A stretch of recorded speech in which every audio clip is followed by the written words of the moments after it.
नमस्ते बच्चों, आपका एक्शरता पब्लिक स्कूल में स्वागत है। आज हम कक्षा चौथी की दूसरा पार्ट सबसे अच्छा बस्ता के बारे में जानेंगे। तो चलिए बच्चों, बढ़ते हैं पार्ट दूसरे की ओर।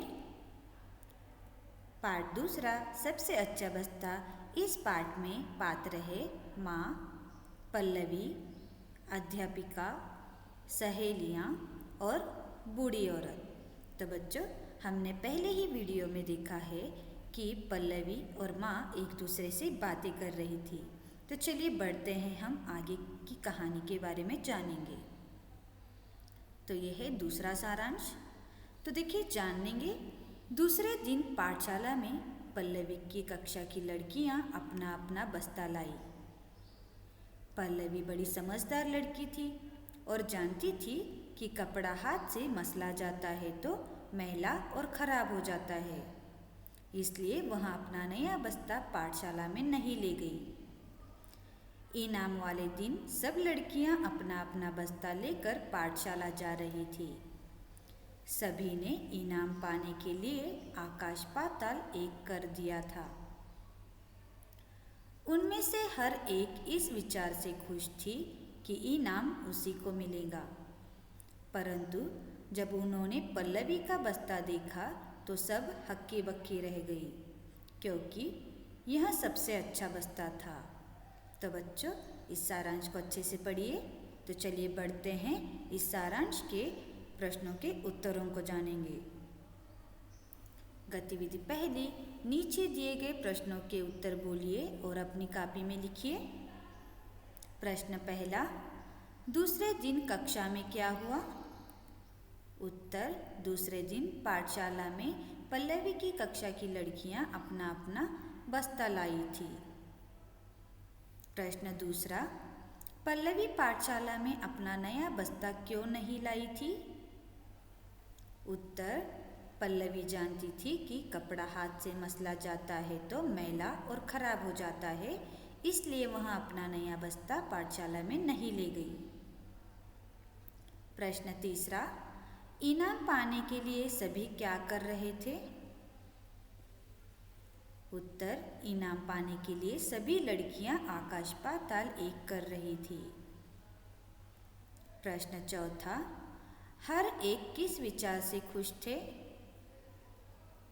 उत्तर, सभी लड़कियां इस विचार से खुश थे कि इनाम उन्हें ही मिलेगा। प्रश्न पांचवा, पल्लवी की सहेलियां क्या देखकर हक्की बक्की रह गई? उत्तर, पल्लवी की सहेलियां पल्लवी का बस्ता देखकर हक्की बक्की रह गई। तो बच्चों, इन प्रश्नों के उत्तरों को अपनी कॉपी में लिखकर यह गतिविधि को पूर्ण कीजिए। चलिए बढ़ते हैं गतिविधि दूसरी की ओर। गतिविधि दूसरी, नीचे दिए गए शब्दों का वाक्यों में प्रयोग कीजिए। तो पहला शब्द है कक्षा। इस शब्द से यहाँ पर वाक्य है, बच्चे कक्षा में पढ़ते बैठे हुए थे। तो देखो, इस वाक्य में मैंने कक्षा शब्द से वाक्य बनाया है, तो आपको भी इसी तरह से दिए गए शब्दों से वाक्य बनाकर लिखकर यह गतिविधि को पूर्ण करनी है। तो चलिए बच्चों, बढ़ते हैं गतिविधि तीसरी की ओर। गतिविधि तीसरी, दिए गए मस्तिष्क नक्शा को अपनी कॉपी में लिखकर पूर्ण कीजिए। तो देखो, यहाँ पर हमें मेरी पाठशाला के बारे में मस्तिष्क नक्शा दिया गया है। तो आपको यहाँ पर आपकी पाठशाला का नाम लिखना है। आपकी पाठशाला में प्राध्यापक और उप प्राध्यापक का नाम लिखना है। आपके पसंदीदा अध्यापिका और अध्यापिका का नाम लिखना है। आप किस कक्षा में पढ़ते हो, कक्षा का नाम लिखना है। आपके पाठशाला में कितने कक्षाएं हैं, यहाँ पर उस संख्या लिखनी है।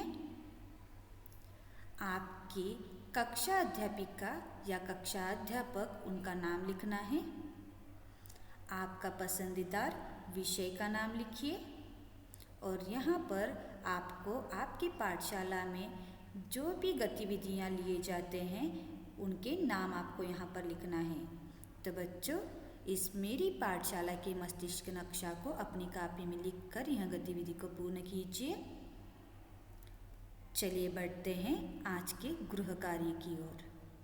आज का गृह कार्य है, दिए गए गतिविधियों को अपनी कॉपी में लिखिए। आज के लिए इतना ही बच्चों, धन्यवाद।